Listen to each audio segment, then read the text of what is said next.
Notre invitée cette semaine, Agnès Maltais.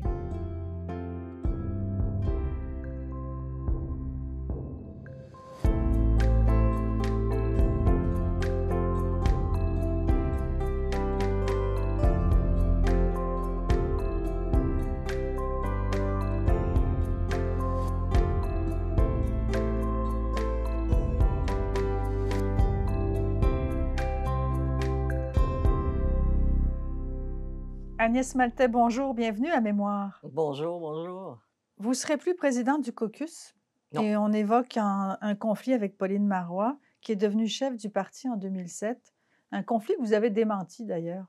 Et je me demandais quel rôle est-ce qu'elle vous a donné à partir de ce moment-là? Écoutez, d'abord, le conflit avec Pauline. J'avais pris pour Pauline.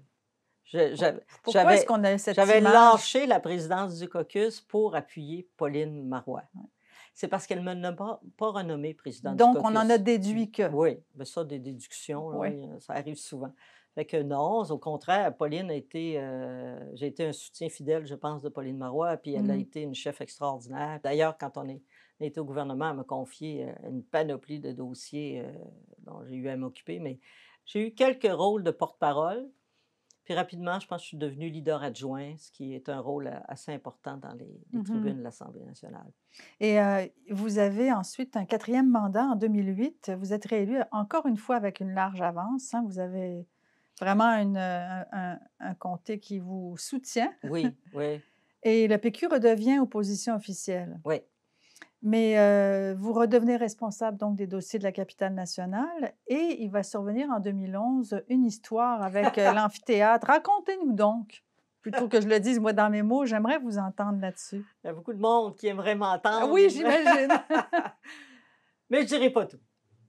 Mais d'abord, je suis une souverainiste, je crois, et je vis dans cette capitale nationale.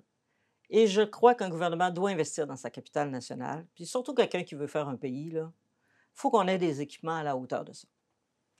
J'ai investi dans le Grand Théâtre à l'époque, Palais Montcalm, la promenade Samuel de Champlain, même les libéraux ont continué. Tu sais, il faut que ça ait de l'allure, cette ville-là. Puis, l'amphithéâtre de Québec, là, c'était le Colisée. Bien, il méritait véritablement une réfection, une rénovation. Moi, j'étais d'accord avec l'idée qu'il fallait investir dans le Colisée de Québec, puis le changer, puis avoir un amphithéâtre qui a de l'allure. Puis je sais très bien, c'est connu, que la communauté de Québec pouvait le faire vivre, mais ne pouvait pas le bâtir. Les deux ensemble, c'était trop à cause de la grosseur de la capitale nationale. Il n'y a pas l'argent, il n'y avait pas l'argent ici pour ça.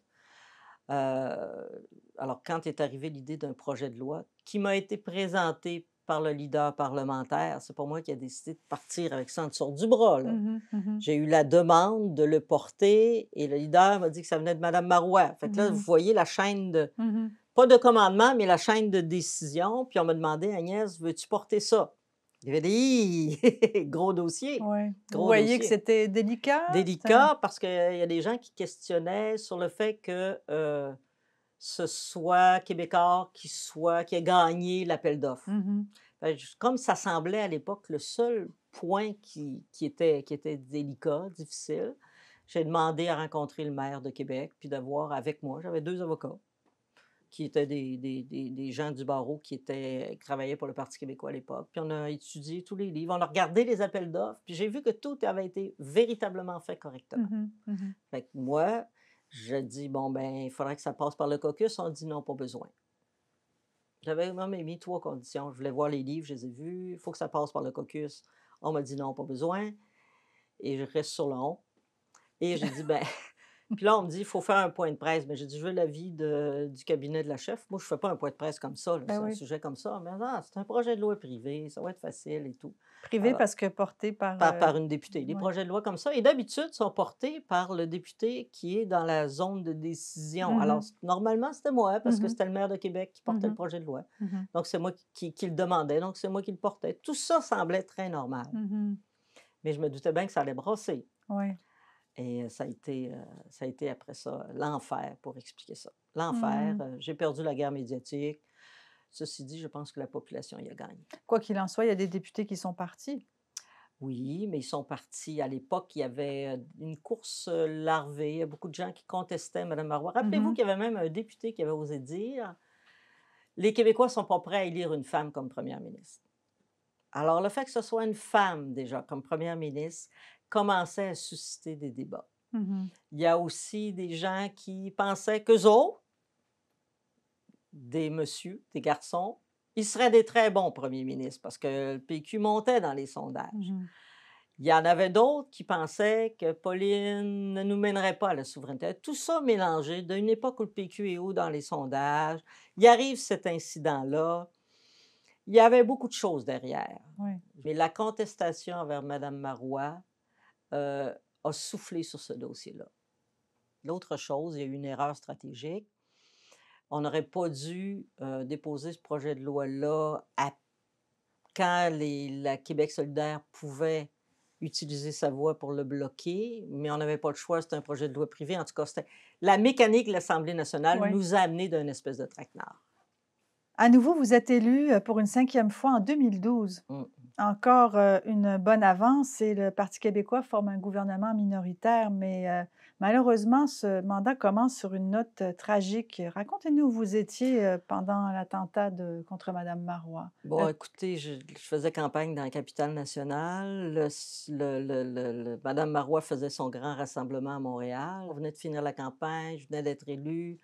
Puis avec les militants, on se reposait, on se détendait, on ramassait les affaires, puis on avait une télévision, puis on regardait le discours de Mme Marois. On attendait ce grand moment-là. Elle allait être la première ministre du Québec. Oui. Elle prend la parole, puis on voit ça se passer. Et là, j'étais tellement anxieuse. Écoutez, ça aurait pu être un désastre. Ça aurait pu être un carnage. Le fusil s'est enrayé. Il y a quelqu'un qui a fermé, je pense que c'est Harold Lebel, qui a fermé la porte à toute vitesse, qui a claqué la porte. Sinon, le gars aurait pu rentrer dans la salle puis tuer non seulement la moitié du gouvernement qui allait venir, mais des militants, des gens. On a tellement eu peur pour Mme Marois et tout. C'était un attentat politique. Comment on fait pour retrouver un certain calme Ben, tout était dans Mme Marois. Mme Marois, à ce moment-là, a été d'un sang-froid incroyable. Et sur le moment où elle a insisté pour revenir prendre la parole, parce que tout le monde était inquiet pour elle. Il fallait qu'elle revienne. C'était incroyable qu'elle soit revenue. On a suivi son modèle. Ceci dit, elle le dit elle-même aujourd'hui. On était plusieurs à dire que c'est un attentat politique, mais elle ne voulait pas commencer son mandat sur cette note-là. Mais c'était véritablement un attentat politique. Écoutez, peu importe que la personne soit dérangée ou pas, qu'elle ait un problème de santé mentale ou pas, l'attentat en lui-même était un attentat politique. Il voulait tuer des souverainistes. Et je rapproche ça de l'attentat contre René Lévesque, où le caporal Lortie avait essayé de tuer M. Lévesque. Mais ici au Parlement. Ici au Parlement. Mais lui, il était arrivé le matin alors que la période de questions était l'après-midi, je pense, quelque chose comme ça. Il avait juste choisi le mauvais moment. Ce gars-là, aussi, au Métropolis, ça a été un détail qui a fait qu'on n'a pas assisté à un carnage politique. Ça a été dur, mais c'est l'attitude de Mme Marois qui fait qu'on a immédiatement resserré les rangs et qu'on est parti gouverner. Vous allez mener une bataille avec un nouveau programme fédéral sur la formation de la main-d'œuvre qui est proposé. Et votre gouvernement souhaite que le Québec en soit exclu et vous dénoncez une intrusion finalement dans les champs de compétences. Et que je suis contente que vous me parliez de ça. Parce que c'est passé presque inaperçu, et pourtant ça a été une bataille de près d'1 an, mais c'est passé inaperçu parce que c'était le déclenchement de la campagne électorale était 1 ou 2 jours ensuite, ce qui fait que c'est parti dans le brouhaha de la campagne électorale.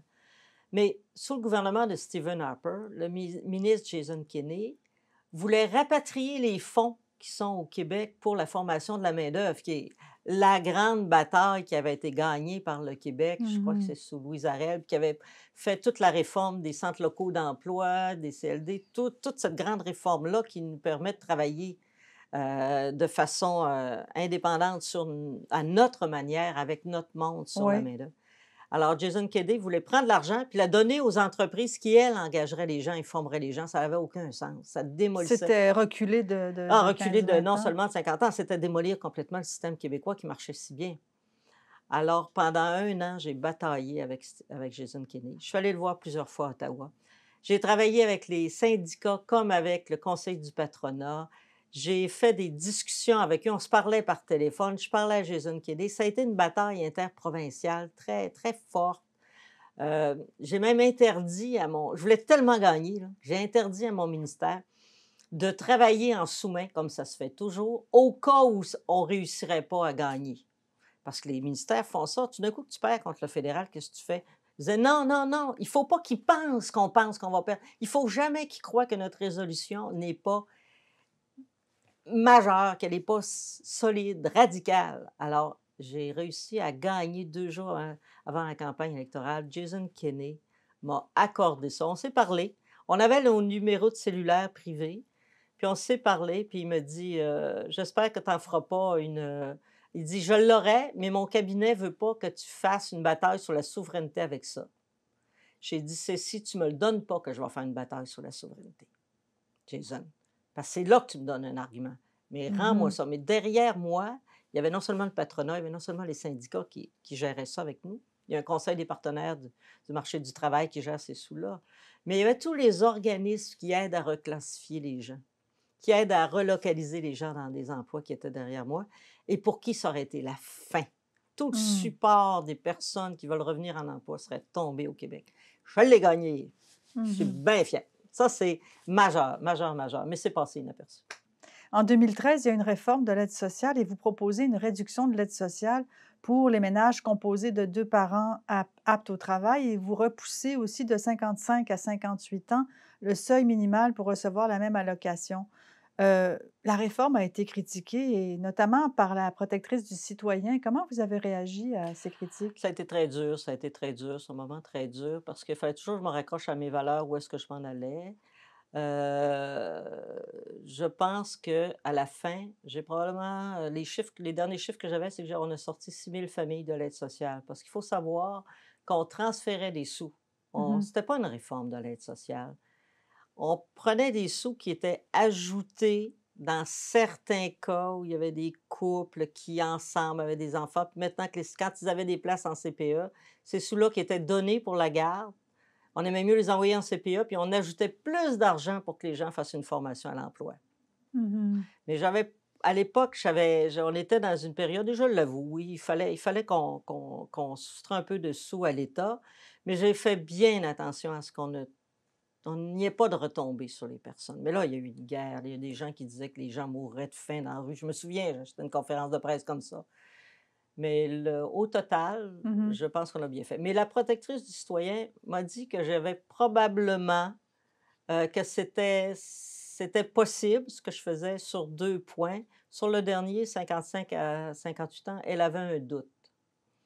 Mais ce que j'ai fait, c'est que toutes les critiques, tous les gens qui disaient il n'y aura pas assez de monde, il n'y aura pas assez de formation, les gens n'ont pas accès à des médecins, j'ai pris ça un par un, puis j'ai déconstruit tout ça dans la pratique. Tu sais, j'ai fait des choses incroyables. On a bouleversé le ministère pour répondre à ça, mais Est-ce que vous avez eu un meilleur accueil avec la restructuration des régimes de retraite? oui. Vous n'avez pas eu le temps de le passer parce qu'il y a eu un déclenchement d'élections, mais ça a Mais été la mieux formule reçu. était là. J'avais réussi. Moi, j'aime beaucoup travailler avec les gens. Tu sais, quand je parlais tout à l'heure de la formation de la main-d'œuvre, j'avais d'un côté de la table les syndicats, de l'autre côté la formation professionnelle. Après ça, j'avais les patrons. Tout le monde ensemble, on travaillait avec moi à régler ça. Alors, là-dessus, sur les régimes de retraite, j'avais fait une assemblée à huis clos avec les maires, avec les chefs syndicaux sur comment on va faire, puis qu'est-ce que vous êtes prêts à faire, puis, puis ça se parlait serré, hein. Moi, j'y allais, là. Ah ouais, crache-le ce que tu as, le morceau. Je parlais de même, là. Ah ouais, ouais, dis-moi là, ce que tu penses vraiment. Je veux pas. La porte est fermée, là. Et puis, on avait réussi à trouver la formule qui avait été très bien accueillie. Mais comme on a perdu l'élection après, il y a eu une autre version, mais le modèle était trouvé. La discussion était engagée, puis était bien partie, était sur des bases solides. Alors moi, je suis satisfaite du travail que j'ai fait. Vraiment, là, je suis assez fière de ce bout-là. Et d'ailleurs, vous êtes réélu aussi Ben oui, en 2014. 2014. J'étais Mais très contente parce que ça commençait à être plus difficile pour le Parti québécois. On oui, était en descente. Oui. Et malgré ça, les gens de Tachereau m'ont fait confiance. Je pensais plus serré, mais les gens de Tachereau m'ont fait confiance. Par contre, Mme Marois va quitter Oui. son poste et elle annonce son retrait. Donc, j'imagine que, évidemment, comme d'autres, vous lui avez rendu hommage, mais j'imagine qu'elle a laissé quelque chose en vous. Qu'est-ce qu'elle a inspiré chez vous? Il faut être déterminé à changer les choses selon ses valeurs. Il faut pas lâcher. Il faut vraiment faire aboutir les choses. C'était une femme très déterminée. Il faut savoir user intelligemment de son pouvoir pour le bien des gens. Pauline Marois n'a jamais été quelqu'un qui travaillait pour elle-même. Elle travaillait pour la collectivité. Puis cette force-là, ce sentiment-là, elle le transférait facilement à son nom. Moi, cette femme-là, je l'admire encore beaucoup. Mais j'admire les gens qui ont été premiers ministres. Il faut savoir, c'est une fonction extrêmement importante. C'est une fonction très lourde. Il faut que les gens qui sont là, pour qu'ils soient appréciés, il faut qu'ils soient vraiment là. Il faut que les Québécois leur fassent confiance. Lucien Bouchard, Bernard Landry, moi, Pauline Marois, c'est des gens auxquels je vouerai un respect énorme toute ma vie. Parce que je les ai vus œuvrer vraiment pour la collectivité. Vraiment. Et donc, s'effacer derrière... S'effacer, c'est un grand mot. Passer après la collectivité, c'est ça qui est plus important pour eux. La collectivité est plus importante. Ça prend des gens qui ont quand même un ego. Comme pour être député exact. ou être ministre, être premier ministre, il faut que tu aies de la confiance en toi, puis il faut que tu aies vraiment une vision, puis le goût d'agir pour ta collectivité. Ouais. Puis cet équilibre est délicat. Hein? Très délicat. Ouais. Je pense que ces 3 personnes-là que j'ai nommées, là, moi, je pense qu'elles l'ont trouvé. Est-ce que ça vous a déjà tenté un jour? Non. Je sais Pas d'être première ministre, mais d'être chef du parti? Non, plus? Non, parce que il y en a qui disent que tous les ministres rêvent d'être premier ministre un jour, mais quand tu côtoies des premiers ministres, tu réalises vraiment à quel point ça demande une panoplie de compétences. Moi, je n'étais pas assez, je dirais que dans le social, dans le culturel, dans plein de choses, j'aurais pu être préparée à ça, mais pas au niveau économique. Je pense que ça prend des connaissances que je n'avais pas. Ça prend aussi de décider que c'est sa vie, qu'on va consacrer sa vie à la politique. C'est un choix que je n'étais pas prête à faire. Mais c'est quand même ce que vous avez fait. Oui, mais c'est un autre niveau, première ministre. C'est un autre niveau. Arrive dans le portrait un nouveau chef qui s'appelle Pierre-Carl Péladeau. Oui. Et comme beaucoup, vous avez été assez contente qu'il soit là. Qu'est-ce qu'il amenait, selon vous, qui manquait? Un chef d'entreprise qui disait qu'il faut faire la souveraineté du Québec. Donc, un convaincu. Un convaincu, mais un convaincu du monde des affaires. Puis un des grands chefs d'entreprise du Québec. Donc, le milieu, ça brassait le milieu économique, effectivement. C'est pour ça que ça a été... son apparition sur la scène politique a été comme un coup d'éclair, un coup de tonnerre plutôt. Voilà, c'était ce qu'il apportait. Parce que ça manquait. Oui, il y avait pas de grands chefs d'entreprise, je pense, à ce niveau-là. C'est un niveau assez exceptionnel au Québec. Là. Ils ne sont pas beaucoup. Ils sont peut-être une dizaine qui venaient appuyer la souveraineté. Parce qu'ils venaient vraiment pour ça, c'était clair. Oui. En 2018, vous annoncez toutefois ne pas vous représenter. Vous dites que si vous ne pouvez pas donner votre 100%, il vaut mieux que je ne sois pas là. C'est ce que vous dites. Oui. Mais est-ce que on est obligé de toujours donner plus que son 100%, là, disons-le? Vous avez donné votre vie à la politique quand même pendant un bon bout de temps. Est-ce que ce n'est pas un modèle de la politique qui est un peu traditionnel? C'est un modèle d'engagement pour moi. C'est le mien. Je ne peux pas aller en bas de ça. Je n'ai pas d'autre modèle que celui-là, mais ce n'est pas nécessairement un modèle masculin ou traditionnel. C'est le modèle de mon père, de ma mère. C'est aussi mon niveau d'exigence envers moi-même. C'est peut-être traditionnel, mais je pense qu'il faut savoir avant d'aller en politique que c'est un métier exigeant. Il faut savoir poser des balises. Moi, ce que j'ai fait, comme je vous disais, j'avais des balises. Mes vacances d'été, c'est touchez pas à ça. Mes samedis soirs, je m'occupe de moi, de ma famille, de mes amis. Il y a des choses comme ça. Ouais. Mais vous Mais avez quand même dit, en parlant de la vie à l'Assemblée nationale et du travail des parlementaires, qu'il y avait des habitudes qui étaient, d'une autre époque et que, bon, oui, on a un peu rénové la façon de travailler, donc ça en fait un peu partie. oui, mais je Passer pense ses nuits, c'est donner sa vie, là. oui, oui, oui, oui, mais je pense que, il y a des ch les Québécois comprennent mieux maintenant à quel point c'est un métier exigeant. Faut savoir qu'il y a des comtés où ils demandent que tous les gens aillent à tous les clubs d'argent du samedi Oui. soir, des choses comme ça. Moi, je suis jamais embarquée là-dedans. J'allais voir le monde, mais j'avais mes exigences. Puis je faisais: «Bon, moi, à partir de 7 heures ce soir, Vous j'ai fini». protégiez Je un peu protège faut votre protéger vie, son cercle. Puis je oui. pense que puis j'ai vu qu'au fil du temps, les gens étaient moins exigeants, ils comprenaient. Ils disaient: «Non, non, mais vous êtes occupés, partez ou venez pas» ou «Non, non, c'est correct», Oui. tout ça. Je pense que les Québécois comprennent de mieux en mieux l'exigence de la vie politique. Ils sont plus attentifs aussi, eux-mêmes, envers leur conciliation famille-travail. Oui. Les Québécois sont plus conscients de ça. Ils exigent plus d'avoir, une vie familiale. Fait que je pense qu'ils comprennent que c'est normal que le député aussi pense à Mmh. ça. Fait que donc quand vous parlez de donner votre 100 c'est pas vraiment de ça que vous parlez? Vous parlez plus Ouais, de votre c'est la engagement mon engagement personnel. personnel, le goût d'y être, le goût Oui, d'y aller. Tu sais, de se lever le matin puis dire: «Bon, je m'en vais au bureau de comté, je reçois tout ce que les gens vont me», tu sais, c'est quand même une charge mentale aussi, énorme. oui. Puis j'avoue que c'est drôle, ce que je disais, c'est que je peux plus faire les 2. Or, l'Assemblée nationale et le bureau de circonscription, Mmh. c'est 2 mondes qui, en soi, demanderaient chacun une vie.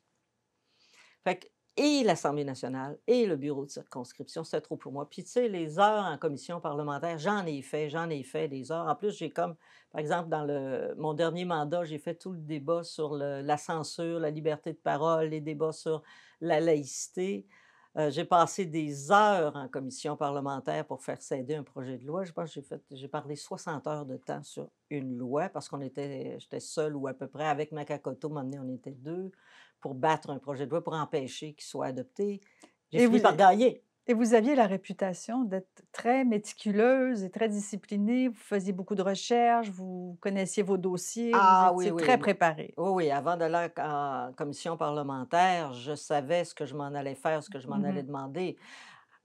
Une chose qui est connue, c'est la commission parlementaire sur, l'ex-lieutenant-gouverneur, Mmh. Lise Thibault, où, j'avais reçu une pile de documents comme tous les autres partis. La veille, une boîte, mais moi, la boîte, je l'ai épluchée. J'avais remis par un donateur anonyme, toutes les factures, toutes les lettres, tous les reçus des dernières années qui avaient été envoyés au gouvernement et les autres partis l'avaient reçu. Mais c'est incroyable, ils s'en étaient pas servis. Moi, avec 2 autres personnes, on a passé la nuit sur la boîte et moi, personnellement, je m'étais fait des dossiers tout séparés, chaque question, chaque affaire. Je suis arrivée, c'était bang, bang, bang, tu sais? Puis chaque assertion que fait quelqu'un en commission parlementaire, moi, j'ai le dossier s'il faut pour prouver le Mmh. contraire. Mais quand je veux prouver le contraire, j'ai le dossier en main, j'ai la citation, j'ai le reçu. Donc oui, c'est Jean-François Lisée, quand j'étais partie, m'avait dit que j'avais créé la méthode Maltais pour, Mmh. dans une petite réception là, pour les commissions parlementaires. Donc ça prenait beaucoup de temps. C'est un peu ça que vous C'est dites énorme, aussi? c'est Oui. énorme. Mmh. Si tu veux bien le faire, si tu veux bien le faire. Mmh. Et moi, ça veut dire du travail à la maison, ça veut dire du travail au bureau, c'est ça. Mais mais en même temps, je vous dirais, c'est très réjouissant de voir que tu participes à l'action gouvernementale, même si tu es dans l'opposition, que tu Oui. peux aider, que tu Mmh. peux parce que tu es pas là seulement pour t'opposer, tu es là pour proposer, pour dévoiler les failles, puis dire: «Ben là, arrangeons ça, ton projet de loi, il manque ça», là. Donc c'est quelque chose qui peut être important. Mais comme je vous dis, ce que je n'étais plus capable, c'était les 2. Fini le Mmh. parlement, tu t'en vas au bureau de comté. Le bureau de comté, tu t'en vas au parlement. Mmh. Les activités la fin de semaine. Les gens sont merveilleux. Mais tout ça, 20 ans de temps, Mmh. ça devenait lourd. Oui, Puis les responsabilités que j'ai assumées aussi. oui. Et à quoi vous avez occupé les années après la politique? Ah! J'en parle toujours avec plaisir. Je suis présidente de la Fondation SAPSA, la clinique d'infirmières autonomes en Basse-Ville. Donc ça me permet de continuer ma lutte contre la pauvreté. Mmh.